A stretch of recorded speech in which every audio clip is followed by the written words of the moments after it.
Jesus também estava preocupado, porque ele sabia que aqueles discípulos e outros discípulos, em todas as épocas, passariam por perseguições.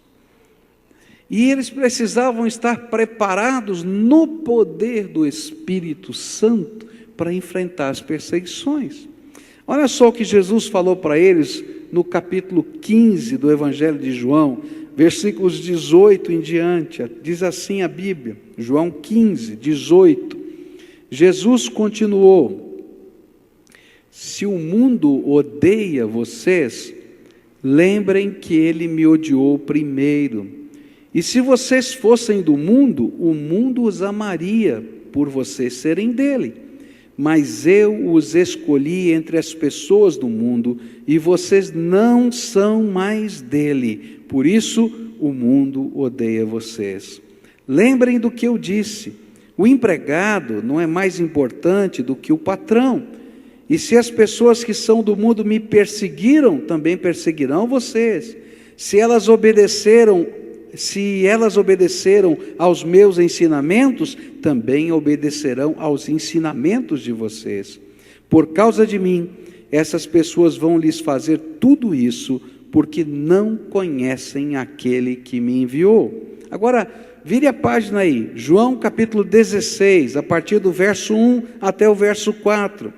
E Jesus disse ainda: eu digo isso para que vocês não abandonem a sua fé. Vocês serão expulsos das sinagogas, e chegará o tempo em que qualquer um que os matar pensará que está fazendo a vontade de Deus. Eles vão fazer essas coisas porque não conhecem nem o Pai nem a mim. Mas eu digo isso para que quando essas coisas acontecerem, vocês lembrem que eu já os tinha avisado.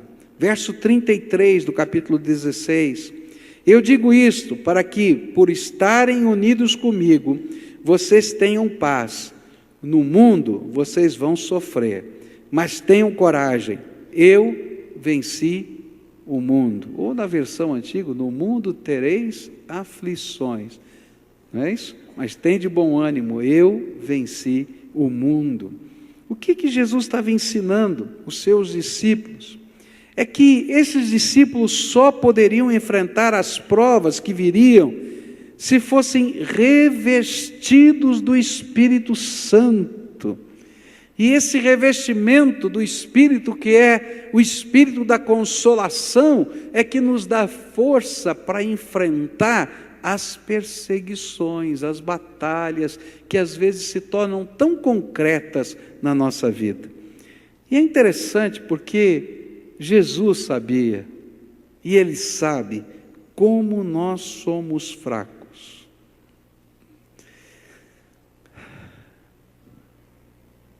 Você já parou para pensar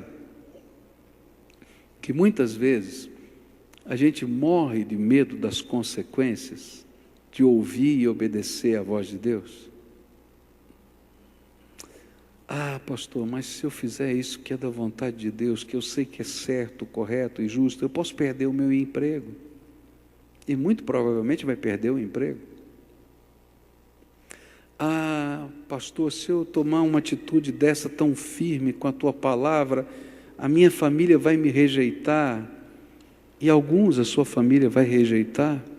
Como a gente conhece que acontece. E às vezes a gente tem tanto medo do que vai acontecer se a gente fizer o que é justo, correto e honesto, que a gente fica paralisado diante do medo. E é por isso que a presença do Espírito Santo de Deus, que é o Espírito de consolação, que é a verdade viva de Deus, nos faz vencer todo o medo. E uma das coisas tremendas que eu tenho aprendido na minha vida, que o cristão não é corajoso, ele só muda o lugar do medo.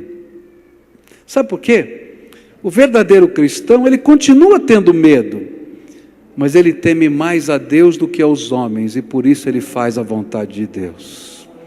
Ele muda o lugar do medo. Em vez de temer as pessoas, ele diz assim, sabe, se eu perder a bênção de Deus na minha vida, se eu perder a unção do Espírito na minha vida, aí é que eu estou perdido mesmo, porque se eu perder aqui algumas coisas na minha volta, mas a bênção de Deus e a unção de Deus estiver sobre mim, eu estou seguro, porque eu estou na palma na mão de Deus. Mas se eu perder essa bênção de Deus, eu estou perdido. E aí, o temor do Senhor me leva a viver um tipo de coragem que é sustentada pelo Espírito da consolação, o Espírito do Deus vivo que habita em nós.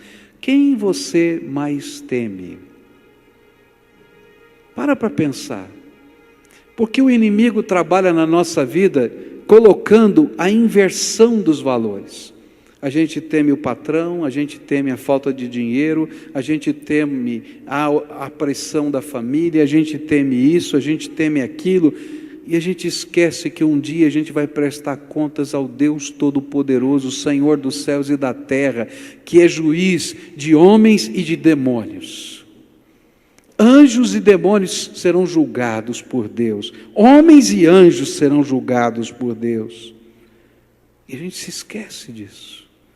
Quando a gente coloca o temor no lugar certo, e a gente teme a Deus acima de todas as coisas, e o ama de todo o coração, vem um tipo de coragem e consolação nova, porque não importa o que aconteça, o Espírito de Deus está comigo, e isso é que me importa, mesmo que eu esteja levando pedrada, porque enquanto eu estiver levando pedrada, como Estevão levou pedrada, ele via o céu aberto, e Jesus em pé ao lado do trono, para recebê-lo em glória, porque ele era o Senhor dos senhores, não tinha uma pedra que o impediria de entrar para a glória eterna, preparada pelo Senhor dos senhores.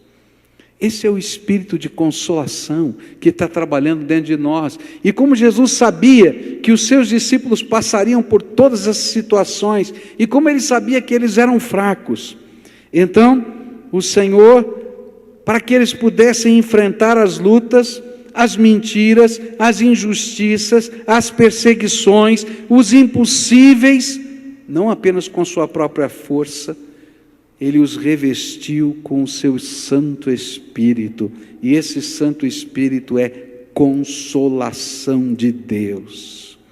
E depois que o tempo passa, nós podemos ver que aquilo que nos parecia impossível se tornou mais que realidade, passou a ser o inevitável da história, escrito pelo Espírito Santo através da nossa própria vida, no dia a dia em que vivemos. É tremendo isso. Eu estava vendo uma das palestras que nós passamos aqui do Summit, muitos de vocês assistiram, e numa das palestras, estava lá a palestra de uma ex-secretária de Estado dos Estados Unidos, Condoleezza Rice, e ela deu um testemunho muito interessante, contando da sua história. E ela falava que a gente, quando vive diante do impossível, mas cheio da graça de Deus, mesmo que seja no meio de tribulação, a gente vai ver durante o tempo que aquilo que era impossível se tornou inevitável na história, mais do que uma realidade, não pode ser tirada essa realidade, porque Deus revelou a sua mão. E ela começou contando a história dela. Ela disse assim: quem poderia imaginar que uma menina, nascida na cidade de Birmingham, no Alabama, na época da segregação racial, que teve uma das suas amiguinhas de escola morta, numa classe de escola dominical, num templo batista, porque alguns terroristas raciais jogaram uma bomba na sala das crianças da escola dominical da Igreja Batista dos Negros. E quando aquela bomba explodiu, aquela amiguinha dela morreu. Quem poderia imaginar que aquela menina que não podia comer um hambúrguer numa das lanchonetes mais famosas daquele tempo, porque aquela lanchonete não permitia que negros entrassem ali. Quem poderia imaginar que aquela menina que queria assistir um filme no cinema, não podia entrar no cinema, porque aquele cinema não recebia negros. Quem podia imaginar que aquela menina pudesse estudar, se formar, se transformar ao longo dos anos na secretária de Estado nos Estados Unidos e convidada para, através do seu partido, ser uma das candidatas à presidência da República dos Estados Unidos. E ela disse assim: quando Deus está trabalhando, como trabalhou na vida daqueles pastores, daquelas igrejas que foram bombardeadas, e lhes deu coragem para não tocar em armas, mas para pregar a igualdade entre as pessoas e de marchar nas ruas pacificamente, dizendo que eles são homens e mulheres com os mesmos direitos do que qualquer ser humano. E enquanto eles marchavam, os cachorros vinham em cima deles e muitos foram presos, mas comprometidos com a verdade e mesmo sendo perseguidos, escreveram a história, transformando o impossível em inevitável. É assim que Deus faz as coisas até hoje. Deus usa pessoas cheias do Espírito Santo, que envolvidas pela consolação de Deus não têm medo de falar a verdade, não têm medo de praticar o que é justo e correto, porque temem antes mais a Deus do que aos homens. Quem você teme mais? Querido, se você está com tanto medo de tanta coisa, lembra, Jesus te deu um presente. Ele derramou sobre você o Espírito da consolação. Esse é o Espírito que sela você. E sabe como Ele consola? Revelando a sua presença, revelando o seu propósito e revelando o seu poder na tua vida.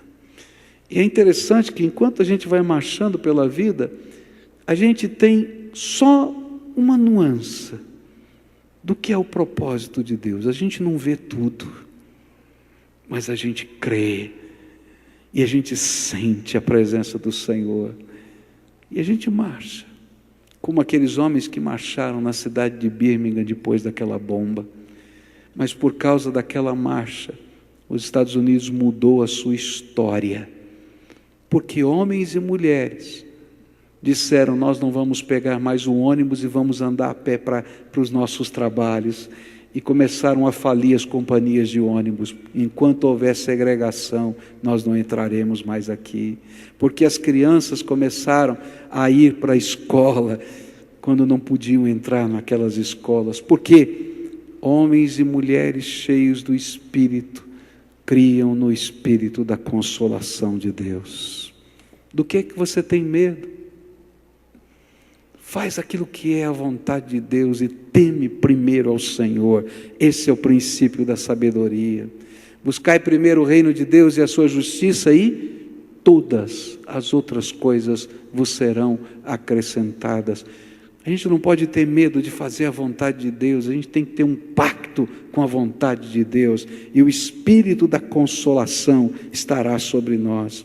Viver esta vida com a unção do Consolador é o segredo da paz e da felicidade que só podemos encontrar em Jesus, mesmo quando somos considerados os piores da terra. E a história vai escrever que o impossível vai virar inevitável. Mais do que realidade, não dá mais para reverter, porque a graça de Deus estará sobre nós.